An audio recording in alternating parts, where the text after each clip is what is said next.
Nous, on s'est amélioré en technicité. On fait tout ce qu'on peut. C'est quand même un grand souci, c'est l'environnement qui a changé.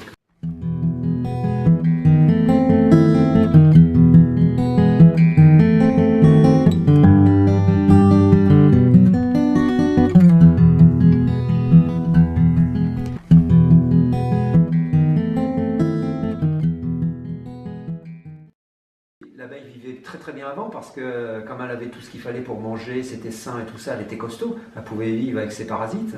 À l'heure actuelle, elle mange moins bien, c'est empoisonné, donc la varroa impacte énormément sur l'abeille. Donc la varroa, c'est un petit acarien qui a sauté d'une espèce d'abeille en Asie. Mais là, surtout depuis les années 80, ça a envahi le monde entier.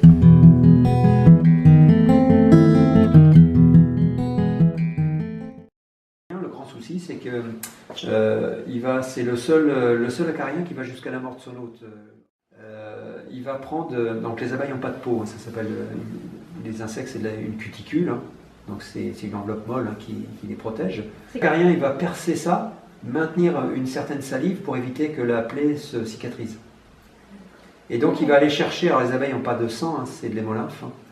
Et dans cette hémolymphe, alors surtout sur les abeilles d'hiver, on a un corps gras qui est la matière énergétique qui entretient l'abeille. Donc la varroa va aller prendre le corps gras qui est dans l'hémolymphe.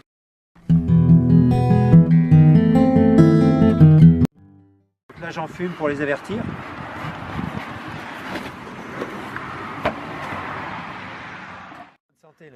Parce que la reine pond des mâles. Sa spermathèque a un souci de reproduction. Quoi. Donc comme elle peut pas pondre des œufs fécondés, donc on n'a que des mâles. Donc ça c'est mort, hein. C'est une colonie là qu'on va... Alors généralement au bout d'un moment ça devient agressif parce qu'il n'y a pas de cohésion, c'est pas une ruche normale. Quoi. Vous entendez le bruit? Ouais. Alors je vous raconte pas quand il y a 80 000 à 100 000 abeilles, au mois de juin, quand on est jeune apiculteur, quand vous voyez que tout le monde remonte pour regarder ce qui se passe. Vous voyez, c'est que des mâles.